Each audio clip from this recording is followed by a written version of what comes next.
신의 한 수가 아니었느냐 예. 이런 얘기를 하고 있는 거예요. 알겠습니다. 그러니까 청와대 압수수색하면서 모든 언론은 청와대에서 압수수색을 허용할 것이냐, 그렇죠. 거부할 것이냐, 네. 관심 국제에 쏟고 실제 수사관들은 20명 정도 청와대 보내놓고 나머지는 정작 실적은 네. 금융위원회하고 공정거래위원회 가서 네.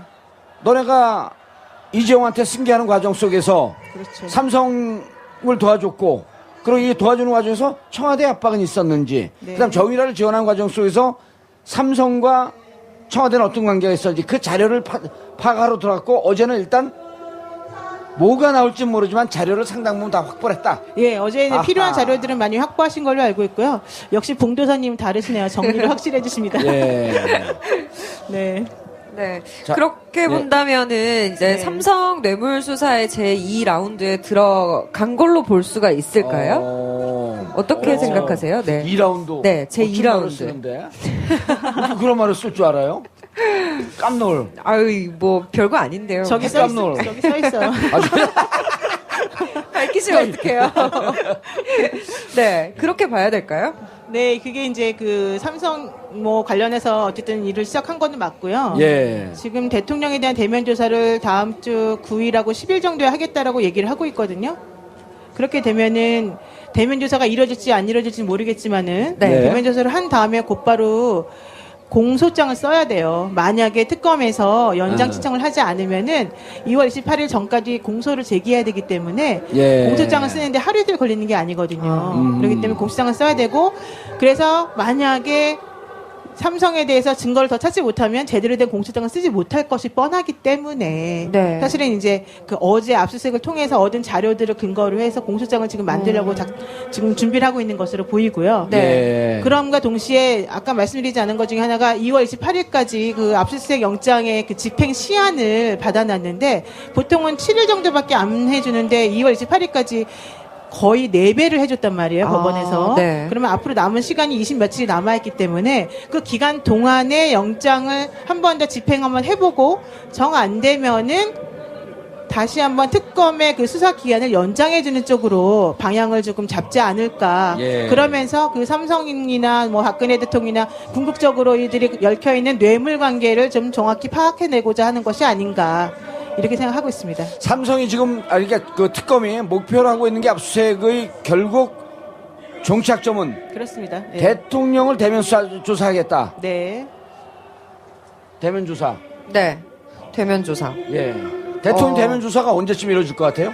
9일하고 10일 정도로 예상하고 있는데 아까 말씀하셨듯이. 예, 대통령이 예. 그 응할지 안 할지는 사실 잘 모르죠. 예. 예. 그러니까 이번에도 대면 조사를 거부할 가능성이 더 크다고 보시는지 아니면 응할 가능성도 있다고 생각을 하시는지 궁금해요. 지금 이제 계산을 조금 하고 있는 것 같아요. 아니 청와대는. 그러니까 그 네. 넘어가시기 전에 네네. 이제까지 계속 특별수사본부 때도 네. 조사받겠다 네. 안 하고 네. 조사받겠다 안 하고 그렇게 네. 하겠다 그러면서 거절하는 게 지금 한 두세 번 되잖아요. 그랬죠. 맞습니다. 네. 네. 근데 그게 박근혜 대통령만 그 거짓말한 게 아니고요. 예. 사실은 그 황교안 직무대행도 지난번에 그 2016년도 12월 20 며칠에 있었던 그 국회 그 대정부 질문이 있었어요. 예. 그 당시에 나와가지고 특검의 수사에 적극 협조하겠다라고 말을 한 적이 있었거든요.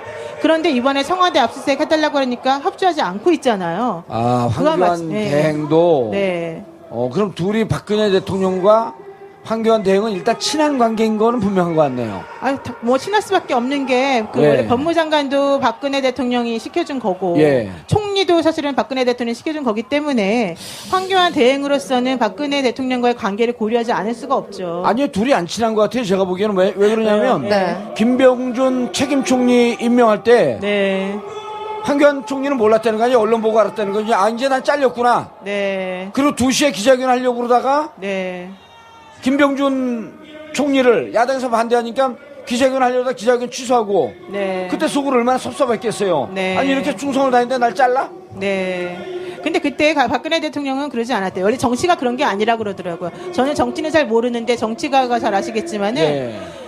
겉으로 던지는 패하고 속으로 읽는 패가 다르다는 거예요. 그래서 그 당시에 김병준 그 국무총리 지명자를 지명하면서 야당하고 전혀 협의를 안 했죠. 협의를 안 했잖아요. 그러면 야당에서 받겠습니까? 안 받겠습니까? 그 패를 안 받을 걸 예상했다는 거예요. 아하. 그러니까 물론 그거는 확인되지 않았기 때문에 지금 제가 정확히 말씀드릴 수 없고 예. 결과론적으로는 그렇게 됐죠, 사실은.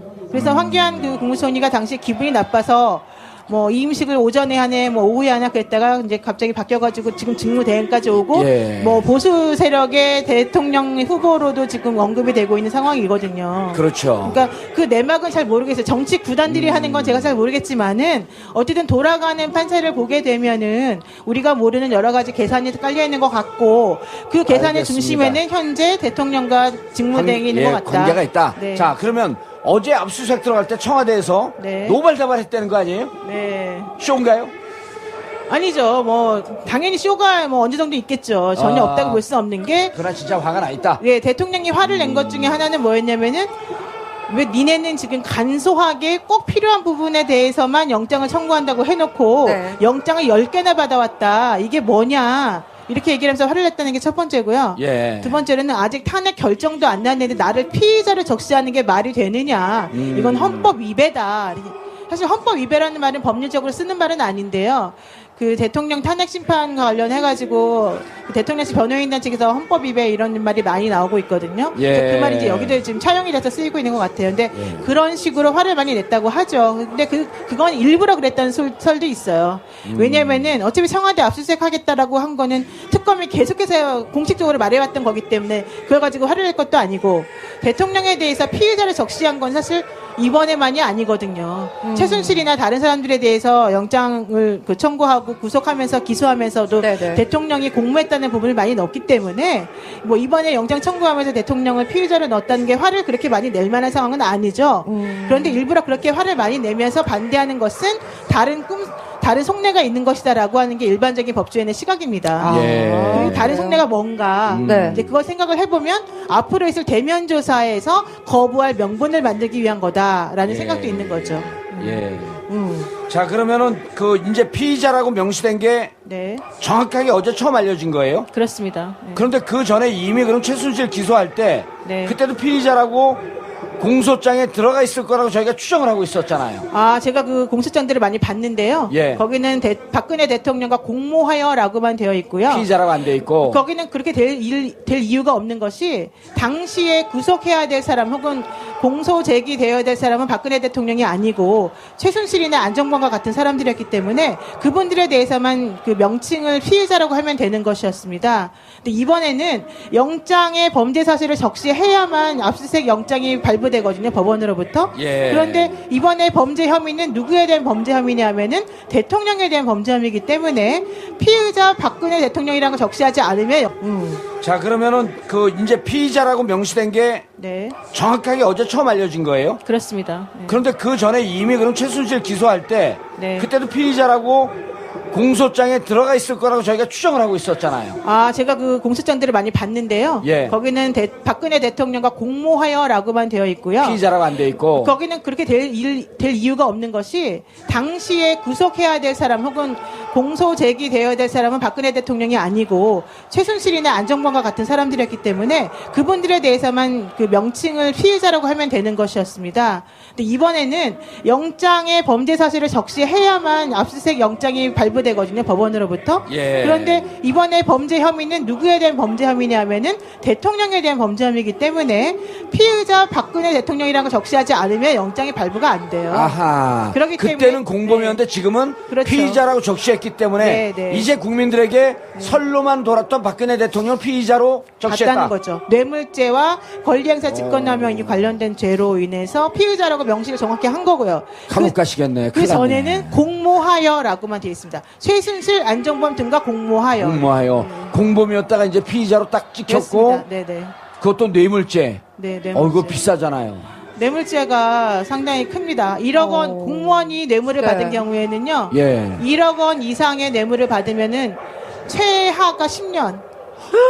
그다음에 최대가 무기징역입니다. 그래서 무기징역까지 가능한 상황이 돼버렸죠. 아니 근데 우리 여기 그 공개 방송에 나오신 분들 흉측한 분들이에요. 다른 사람 감옥 가서 10년 받는다 이렇게 박수를 치세요. 아, 박수가 적게 나와서 지금 그 야유를 보내시는 거구나.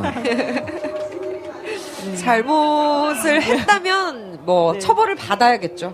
아, 그렇죠. 그럼요. 아니 그런데 네. 중요한 거는 네.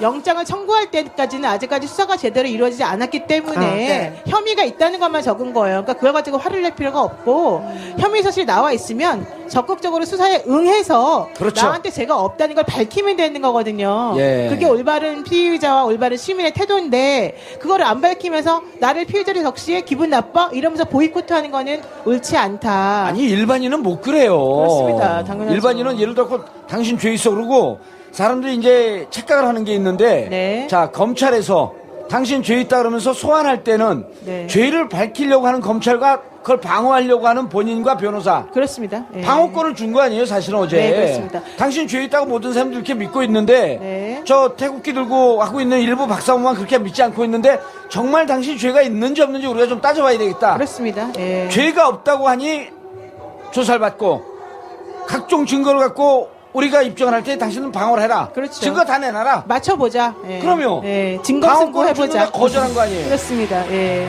어허. 자, 근데 시간이 없어요. 네.